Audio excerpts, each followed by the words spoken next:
ನಾನಾರು ಕಶ್ಯಪ ಬ್ರಹ್ಮನ ಮಗ, ಚತುರ್ಮುಖ ಬ್ರಹ್ಮನ ಮೊಮ್ಮಗ. ವಿಧಾತನಿಂದ ವಿಧಿ ಬರಹವನ್ನೇ ಬದಲಾಯಿಸಿ ಮರಣವನ್ನೇ ಮೆಟ್ಟಿ ನಿಂತ ಮಹಾವೀರ. ಅದಿತಿಯ ಮಕ್ಕಳ ಅಟ್ಟಹಾಸವನ್ನು ಸುಟ್ಟು ಆದಿತ್ಯನ ಅಟ್ಟಹಾಸವನ್ನು ಮಟ್ಟ ಹಾಕಿದ ಸಾಹಸಿ. ಪಾತಾಳ ವಿತಳ ಸುತಳ ರಸಾತಳ ತಳಾತಳ ಮಾತಾಳ ಪಾತಾಳಗಳನ್ನು ಪಾದದಡಿಯಲ್ಲಿ ತುದಿಟ್ಟ ಪರಾಕ್ರಮಶಾಲಿ.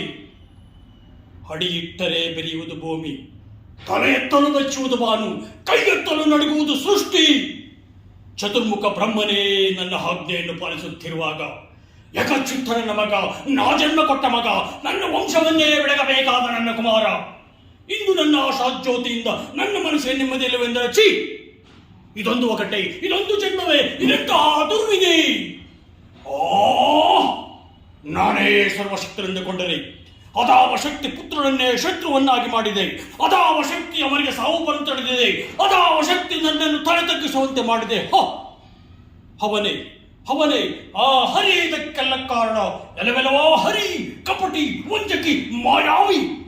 ನನ್ನ ಮಗನ ಹೃದಯ ಅಂತರಾಳವನ್ನು ಒಕ್ಕಿ ಅವನ ತಲೆಯನ್ನು ಕೆರಿಸಿ ಮನಬಂದಂತೆ ಆಡಿಸುತ್ತಿರುವೆಯಾ? ನಿನಗೆ ಧೈರ್ಯವಿದ್ದರೆ, ಪರಮ ಪುರುಷೋತ್ತಮನ ನೀನಾಗಿದ್ದರೆ, ನನ್ನ ಹಾಗೆ ಕಣ್ಣುಗಲಿ ಆಗಿದ್ದರೆ ಬಾ, ಬಂದು ನನ್ನ ಎದುರಿಗೆ ನಿಲ್ಲು. ನಿನ್ನ ಹೃದಯವನ್ನು ಬಗೆದು ನಿನ್ನ ಕಣ್ಣುಡಿಗಳನ್ನು ಮಾಲೆ ಹಾಕಿಕೊಳ್ಳದಿದ್ದರೆ ನಾನು ಹಿರಣ್ಯಕಶಿಪು ಅಲ್ಲ, ನಾನು ಹಿರಣ್ಯಕಶಿಪು ಅಲ್ಲ.